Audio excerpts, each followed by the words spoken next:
ನೆಲಮುಗಿಲು channel ವೀಕ್ಷಣೆ ಮಾಡ್ತಿರೋ ವೀಕ್ಷಕ ಬಂಧುಗಳಿಗೆ ನಮಸ್ಕಾರ. ವೀಕ್ಷಕರೇ, ಮಿಥುನ ರಾಶಿಯಲ್ಲಿ ಹುಟ್ಟಿರ್ತಕ್ಕಂಥ ವ್ಯಕ್ತಿಗಳ 2024ರ ಭವಿಷ್ಯ ಹೇಗಿದೆ ತಿಳ್ಕೊಳ್ಳೋಣ ಬನ್ನಿ. ಮಿಥುನ ರಾಶಿಗೆ ಮೃಗಶಿರ 3-4ನೇ ಪಾದ, ಆರಿದ್ರ 4 ಪಾದಗಳು, ಆಮೇಲೆ ಪುನರ್ವಸು ನಕ್ಷತ್ರ 3 ಪಾದಗಳು ಬರ್ತವೆ. ಈ 9 ಪಾದಗಳಿಗೆ ಮಿಥುನ ರಾಶಿ. ಈ ರಾಶಿಯವರು ಸಾಮಾನ್ಯವಾಗಿ ಹಸನ್ಮುಖರಾಗಿರ್ತಾರೆ. ಈ ರಾಶಿಯವರು ಈ ವರ್ಷ 2024 ಮೇ ತಿಂಗಳವರೆಗೂ ಏನೇ ಮಾಡಿದರೂ ಇವರು ತುಂಬ ಅಭಿವೃದ್ಧಿ ಹೊಂದುತ್ತಾರೆ, ಸಿದ್ಧಿಯನ್ನು ಮಾಡ್ಕೋಬೋದು. ಯಾವುದರಲ್ಲಿ ಕೈ ಹಾಕಿದರೂ ಯಶಸ್ಸನ್ನು ಕಾಣಬಹುದು. ಮಣ್ಣು ಮುಟ್ಟಿದ್ರು ಬಂಗಾರ ಅಂತ ಹೇಳ್ತಾರಲ್ವ, ಆ ಥರ ಗುರುವಿನ ಅನುಗ್ರಹ ಚೆನ್ನಾಗಿದೆ. ಇವರಿಗೇನಾಗುತ್ತೆ, ಸಪ್ತಮ ಮತ್ತು ದಶಮಾಧಿಪತಿ ಗುರುನು ಈ ರಾಶಿಯವರಿಗೆ ಅಧಿಪತಿ ಅಂದರೆ ಚಂದ್ರನಿಂದ ದಶಮ ಮತ್ತು ಸಪ್ತಮ ಸ್ಥಾನದ ಅಧಿಪತಿ ಏಕಾದಶದಲ್ಲಿ ಇದ್ದಾನೆ. ಹಾಗಾಗಿ ಇವರು ಒಂದು ಮನೆಯಲ್ಲಿ ಹಾಗೂ ಉದ್ಯೋಗದಲ್ಲಿ ಅತಿಶಯೋಕ್ತಿ ಅಭಿವೃದ್ಧಿಯನ್ನು ಹೊಂದುವಂಥ ಈ ಒಂದು ಮೇ ತಿಂಗಳ ಅಂದರೆ ಏಪ್ರಿಲ್ ಎಂಡ್ವರೆಗೂ ಈ ಅವಕಾಶ ಇದೆ. ಆಮೇಲೆ ಗುರು ವೃಷಭ ರಾಶಿಯನ್ನು ಪ್ರವೇಶ ಮಾಡಿದಾಗ ಅದೇ ಗಳಿಸಿರುವಂಥದ್ದು ಅಥವಾ ಇನ್ನೂ ಯಾವುದೋ ಒಂದು ರೀತಿಯಲ್ಲಿ ಮನೆಯೋ ಮದುವೆನೋ ಅಥವಾ ದೇವತಾ ಕಾರ್ಯನೋ ಶುಭ ಕಾರ್ಯಗಳು ಅಥವಾ ತೀರ್ಥಕ್ಷೇತ್ರ ದರ್ಶನ ಅಥವಾ ದೇವಸ್ಥಾನಗಳನ್ನು ಕಟ್ಟಿಸೋದು, ದೇವತಾ ಒಂದು ಕಾರ್ಯಕ್ರಮ, ಇವುಗಳಲ್ಲಿ ಭಾಗಿಯಾಗ್ತಾರೆ. ಇದನ್ನು ಭಾವಿಸ್ಕೊಂಡು ಇದರಲ್ಲೂ ಸಹ ಖರ್ಚು ಮಾಡಿಕೊಂಡು ಇವರು ಚೆನ್ನಾಗಿರ್ತಾರೆ. ಆರೋಗ್ಯ, ಧನಾಧಿಪತಿ ಚಂದ್ರನೇ ಆಗಿ ಲಗ್ನದಲ್ಲಿ ಇರೋದ್ರಿಂದ ಶೀತ ಪ್ರಕೃತಿಯುಳ್ಳವರಾಗಿರ್ತಾರೆ. ಅದರಲ್ಲೂ ಶೀತ ಬಾಧೆ ಇರುತ್ತೆ. ಧನಾಧಿಪತಿ ಚಂದ್ರನೇ ಆಗಿರೋದ್ರಿಂದ ಇವರಿಗಾಗಬಹುದು, ಇವರ ತಾಯಿಗಾಗಬಹುದು, ಅಥವಾ ಇವರು ಹೆಂಡತಿಗೂ ಸಹ ಆಗೋದಕ್ಕೂ ಅವಕಾಶಗಳಿವೆ. ಈ ಶೀತ ಕಫ ಬಾಧೆ ಇವುಗಳಿಂದ ಇವರು ಸಮಸ್ಯೆಯನ್ನು ಹೊಂದುತ್ತಾರೆ. ಅದೇ ದಶಾಭುಕ್ತಿಗಳು ಚೆನ್ನಾಗಿದ್ದಲ್ಲಿ ಯಾವ ಸಮಸ್ಯೆಯೂ ಬರಲ್ಲ. ಗೋಚರಿಯಲ್ಲಿ ಅರಿಷ್ಟ ಗ್ರಹಗಳು ಚೆನ್ನಾಗಿದ್ದಲ್ಲಿ ದೋಷಗಳು ಬರಲ್ಲ. ಈ ರಾಶಿಯವರಿಗೆ ಗುರು ಮಿತ್ರನೂ ಅಲ್ಲ ಶತ್ರುನೂ ಅಲ್ಲ, ಸಮಮಿತ್ರನಾಗಿರೋದ್ರಿಂದ ಈ ಒಂದು ಏಕಾದಶದಲ್ಲಿ ಸ್ಥಾನದಲ್ಲಿ ಗುರುವೇ ಇದ್ದು, ಗುರು ಶತ್ರುಕ್ಷೇತ್ರದಲ್ಲಿ ಇದ್ರೂ ಈ ಮಿತ್ರಕ್ಷೇತ್ರದಲ್ಲಿದ್ದಾಗ ತುಂಬ ಫಲವನ್ನು ಕೊಡ್ತಾನೆ. ಅದೇ ಶತ್ರುಕ್ಷೇತ್ರದಲ್ಲಿ ಬಂದಾಗ ಮಿತ್ರಕ್ಷೇತ್ರದಲ್ಲಿ ಇದಾನಲ್ವ, ಆ ರೀತಿ ಫಲಗಳನ್ನು ಶತ್ರುಕ್ಷೇತ್ರದಲ್ಲಿ ಬಂದಾಗ ಕೊಡಲ್ಲ. ಹಾಗಾಗಿ ಇವರಿಗೇನಾಗುತ್ತೆ, ಈಗ 100 ರೂಪಾಯಿ ಸಿಗುವಂಥದ್ದು ಒಂದು 50ರಿಂದ 60 ರೂಪಾಯಿ ಸಿಗುವಂಥ ಯೋಗ ಭಾಗ್ಯಗಳೇ ಇರ್ತವೆ. ಸಂಕ್ಷಿಪ್ತದಲ್ಲಿ ಇವಾಗ ನಿಮಗೆ ಹೇಳಬೇಕಂದ್ರೆ, ಮನುಷ್ಯ ಈ ಒಂದು ಮಿಥುನ ರಾಶಿಯಲ್ಲಿ ಹುಟ್ಟಿರೋ ವ್ಯಕ್ತಿನೇ ಹೇಳ್ತೇನೆ ನಿಮಗೆ. ಮೃಗಶಿರ ನಕ್ಷತ್ರದಲ್ಲಿ ಹುಟ್ಟಿದರೆ 3-4 ಪಾದದಲ್ಲಿ ಹುಟ್ಟಬೇಕು. ಮೃಗಶಿರ ನಕ್ಷತ್ರ 1-2 ಪಾದದಲ್ಲಿ ಹುಟ್ಟಿದರೆ ಅವನಿಗೆ ವೃಷಭ ರಾಶಿ ಬರುತ್ತೆ. ಆಗ ಈ ಎರಡಕ್ಕೂ ಆ ಒಂದು ನಕ್ಷತ್ರಕ್ಕೆ ಅಧಿಪತಿ ಕುಜನಾಗಿದ್ದಾಗ ಇವರು ಹುಟ್ಟಿರೋ ಕಾಲದಲ್ಲಿ ಆ ನಕ್ಷತ್ರ ಎಷ್ಟು ಗಳಿಗೆ ಇದೆ, ಎಷ್ಟು ಫಲಗಳಿವೆ ಅದನ್ನು ನೋಡಿ ಕಳೆದಿರೋದೆಷ್ಟು, ಉಳಿದಿರೋದೆಷ್ಟು, ಪೂರ್ತಿಯಾಗಿರೋದೆಷ್ಟು ಇದನ್ನು ನೋಡಿ ಅದಕ್ಕೆ ಕೆಲವು ಲೆಕ್ಕಾಚಾರಗಳಿವೆ. ಅದರಂತೆ ಒಂದು ಕುಜ ಅಧಿಪತಿಯಾಗಿರೋದ್ರಿಂದ ಕುಜ ದಶ ಬರುತ್ತೆ. ಇವಾಗ ಮನುಷ್ಯ ಯಾವಾಗಲೂ ಇವಾಗ 50 ವರ್ಷ ಆಗಿದೆ ಅಂತ ಇಟ್ಕೊಳ್ಳೋಣ. ಅವನಿಗೆ 50 ವರ್ಷದ ಹಿಂದೆ ಕುಜದಶ ಇತ್ತು.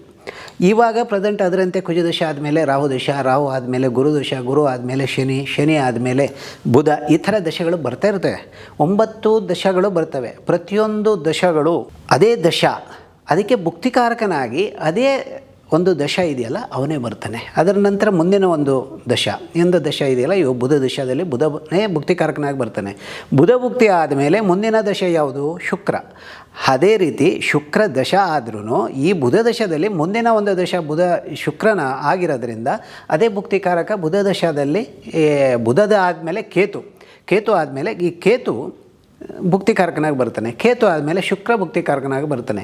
ಈ ಒಂದು ದಶಗಳಲ್ಲಿ ಪ್ರತಿಯೊಂದು ನವಗ್ರಹ ದಶಗಳಲ್ಲಿ 9 ಗ್ರಹಗಳ ದಶಗಳು ಬರ್ತವೆ ಒಂದು ದಶದಲ್ಲಿ. ಈಗ ಒಂದೇ ದಶ ಒಂದೇ ಭುಕ್ತಿ ಬರುತ್ತೆ, ಅದು ಸೇರಿ 9 ಬರ್ತವೆ. ಅವನಿಗೆ ಮಿತ್ರನಾಗಿರುವಂತಹ ಗ್ರಹಗಳಿಗೇನಿವೆಯಲ್ಲ ಆವಾಗ ಶುಭ ಸ್ಥಾನದಲ್ಲಿ ಇದ್ದರೆ ಶುಭ ಫಲವನ್ನು ಕೊಡ್ತಾನೆ. ಇನ್ನು ಶತ್ರುಕಾರಕನಾಗಿರುವಂತಹ ಒಂದು ಗ್ರಹಗಳಿವೆಯಲ್ಲ ಆವಾಗ ಇವರಿಗೆ ಆ ಒಂದು ದಶಾಕಾಲದಲ್ಲಿ ಅರಿಷ್ಟ ಫಲವನ್ನು ಕೊಡ್ತಾನೆ. ಅವು ಆ ಒಂದು ಗ್ರಹಗಳ ಮೇಲೆ ಆ ಒಂದು ದಶಕ್ಕೆ ಸಂಬಂಧಪಟ್ಟಿದ್ದು ಆದಿಶತ್ರುನೋ ಆದಿಮಿತ್ರನೋ ಅಥವಾ ಬಲಹೀನನೋ ಅಥವಾ ಅತಿಬಲನೋ ಈ ರೀತಿ ನೋಡಿಬಿಟ್ಟು ಅದನ್ನು ತೀರ್ಮಾನ ಮಾಡಬೇಕಾಗುತ್ತೆ. ಮಿಥುನ ರಾಶಿಯವರಿಗೆ ಇವರು ಹಸನ್ಮುಖಿಗಳು. ಇವರಲ್ಲಿ ವಿದ್ಯೆಗೇನು ಕೊರತೆ ಆಗಲ್ಲ. ಕಾರಣ ಬುಧ ಅಧಿಪತಿ ಅವನೇ ಆಗಿರೋದ್ರಿಂದ, ಲಗ್ನಾಧಿ ಅಂದರೆ ರಾಶಿಯಾಧಿಪತಿ ಬುಧನೇ ಆಗಿರೋದ್ರಿಂದ ಈ ರಾಶಿಯವರಿಗೂ ಮತ್ತು ಈ ರಾಶಿಯವರಿಗೂ ಮತ್ತು ಕನ್ಯಾ ರಾಶಿಯವರಿಗೂ ವಿದ್ಯೆಯಲ್ಲಿ ಅಷ್ಟೊಂದು ಸಮಸ್ಯೆಗಳು ಬರಲ್ಲ. ಆದರೆ ಪ್ರತಿಯೊಂದು ರಾಶಿಗೂ ಪ್ರತಿಯೊಂದು ಸಾರಿನೂ ಶನಿ ದೋಷ ಇದ್ದಾಗ ಸಮಸ್ಯೆಗಳು ಬಂದೇ ಬರ್ತವೆ. ಆ ಒಂದು ದೋಷ ಇದ್ದಾಗ ಪರಿಹಾರ ಮಾಡಿಕೊಂಡಲ್ಲಿ ಯಾವತ್ತೂ ವಿದ್ಯೆಗಳಲ್ಲಿ ಇವರಿಗೆ ಹಿಂದೇಟು ಆಗಲ್ಲ, ಮುಂದೆ ಚೆನ್ನಾಗಿ ಓದ್ತಾರೆ. ಈ ರಾಶಿಯವರಿಗೆ ನಿಮಗೆ ಹೇಳಿದ್ದೇನೆ ಮೊದಲೇ, ಲಗ್ನದ ಆಧಾರವಾಗಿ ದಶಮ ಸ್ಥಾನಾಧಿಪತಿಯೇ ಉದ್ಯೋಗಕ್ಕೆ ಮುಖ್ಯ. ಆ ಒಂದು ಸ್ಥಾನಾಧಿಪತಿ ಲಗ್ನದಿಂದ ದಶಮ ಸ್ಥಾನಾಧಿಪತಿ ಎಲ್ಲಿದ್ದಾನೆ, ಎಲ್ಲಿ ಅವನಿಗೆ ಯಾರು ನೋಡ್ತಾರೆ, ಅತಿಬಲನೋ ಅಥವಾ ಸ್ಥಾನ ಬಲ ಇಲ್ಲದೆ ಇರೋನು ಅಂದರೆ ನೀಚನಾಗಿದ್ದವನೋ ಉಚ್ಚನಾಗಿದ್ದವನೋ ಅಥವಾ ಮಿತ್ರಕ್ಷೇತ್ರನೋ ಅಥವಾ ಶತ್ರುಕ್ಷೇತ್ರನೋ ಇದನ್ನು ನೋಡಿ ಅವನಿಗೆ ಯಾವ ಗ್ರಹಗಳು ನೋಡ್ತಾರೆ ಇದರ ಆಧಾರವಾಗಿ ತೀರ್ಮಾನ ಮಾಡಬೇಕಾಗುತ್ತೆ. ಸಮಸ್ಯೆಗಳು ಅಂತ ಹೇಳಿದ್ರೆ ಪ್ರತಿಯೊಬ್ಬರಿಗೂ ಇದ್ದೇ ಇರುತ್ತೆ. ಅವರ ಜಾತಕವನ್ನು ನೋಡಿ ಇದರ ಬಗ್ಗೆ ತೀರ್ಮಾನ ಮಾಡ್ಕೊಳ್ಳೋದು ಅತಿ ಉತ್ತಮ. ಈ ರಾಶಿಯವರಿಗೆ ಮದುವೆ ಯೋಗ ಏಪ್ರಿಲ್ ಕೊನೆವರೆಗೂ ತುಂಬ ಚೆನ್ನಾಗಿದೆ. ಅನಂತರ ಇಲ್ಲ ಅಂತ ಅಲ್ಲ, ಅಲ್ಪ ಶ್ರಮ ಬಹುಫಲ ಅಂತ ಹೇಳಿದಾಗೆ ಸ್ವಲ್ಪ ಪ್ರಯತ್ನದಲ್ಲೇ ಅಥವಾ ಅವರಾಗೆ ಬರೋದು, ಹೆಣ್ಣಿನ ಕಡೆಯವರೇ ಬರೋದು, ಈ ರೀತಿ ಆಗಿಬಿಟ್ಟು ಒಳ್ಳೆ ಮನೆತನ, ಒಳ್ಳೆ ಹೆಸರುವಾಸಿಯಾಗಿರುವಂಥ ಕುಟುಂಬದಿಂದ ಬರುವಂಥ ಹುಡುಗಿಯಾಗಿರ್ತಾಳೆ. ಇನ್ನು ವಧುವಿಗೂ ಬರುವಂಥ ಹುಡುಗನೂ ಅದೇ ರೀತಿ ಒಳ್ಳೆ ಕೆಲಸದಲ್ಲಿದ್ದವನು, ಒಳ್ಳೆ ಯೋಗ್ಯತೆ ಇದ್ದವನು, ಈ ರೀತಿಯಾಗಿ ಬರ್ತವೆ. ಮದುವೆ ಕಾರ್ಯಗಳಿಗೆ ಇವರಿಗೆ ತೊಂದರೆ ಇಲ್ಲ. ಮದುವೆ ಆದಂಥವರಿಗೆ ಶುಭ ಫಲ ಅಂತ ಹೇಳಿದರೆ ಇನ್ನೂ ಏನು ಅಂದರೆ ಒಂದು ತೀರ್ಥಕ್ಷೇತ್ರ ದರ್ಶನ, ಒಳ್ಳೊಳ್ಳೆ ಕೆಲಸಗಳು, ಮನೆ ಅಥವಾ ಒಂದು ಅಂಗಡಿನೋ ಉದ್ಯೋಗ ಕ್ಷೇತ್ರನೋ ಅದರಲ್ಲಿ ಅಭಿವೃದ್ಧಿಯನ್ನು ಹೊಂದ್ಕೊಂಡು ಚೆನ್ನಾಗಿರ್ತಾರೆ. ಈ ವರ್ಷ ಈ ರಾಶಿಗೆ ರಾಶ್ಯಾಧಿಪತಿಯಿಂದ ಅಂದರೆ ಮಿಥುನ ರಾಶಿಯಿಂದ ಅಷ್ಟಮಾಧಿಪತಿ ಶನಿಯೇ ನವಮದಲ್ಲಿ ಮಿತ್ರಕ್ಷೇತ್ರದಲ್ಲಿದ್ದಾನೆ.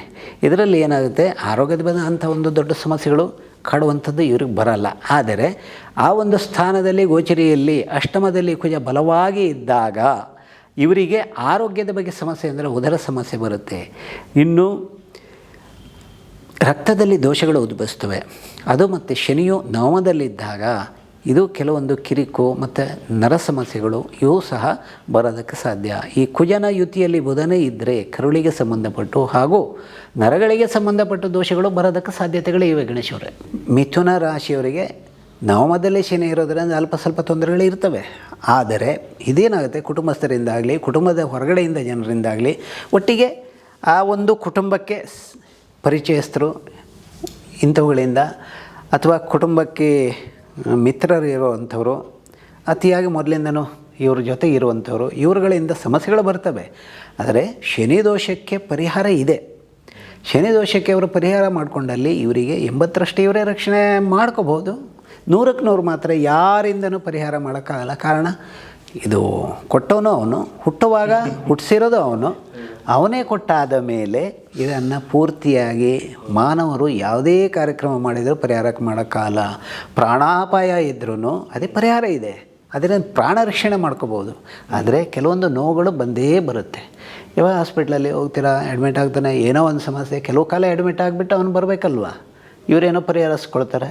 ಆವಾಗ ಆದ್ದರಿಂದನೂ ಆಗಬಹುದು. ಪರಿಹಾರ ಮಾಡಿಕೊಂಡ್ರೂ ಕೆಲವರಿಗೆ ಆ ಒಂದು ಸಂದರ್ಭದಲ್ಲಿ ಇವರಿಗೆ ಯಾವುದು ಫಲ ಸಿಗಲ್ಲ. ಕಾರಣ ಅವನ ಆಯುಷ್ಯಗಳು ಅಷ್ಟೇ ಇದ್ದಾಗ ಅಥವಾ ಅವನ ಕರ್ಮಫಲಗಳು ಆ ರೀತಿ ಇದ್ದಾಗ, ಇನ್ನು ಈ ಪರಿಹಾರ ಕಾರ್ಯಕ್ರಮ ಏನಿದೆಯಲ್ಲ ಅದು ಕರೆಕ್ಟಾಗಿ ಆದಾಗ, ಈ ಕರೆಕ್ಟಾಗಿ ಆಗದೇ ಇದ್ದಲ್ಲಿ ಇಂಥವು ಸಂಭವಿಸ್ತವೆ. ಇದು ತುಂಬ ವಿರಳ.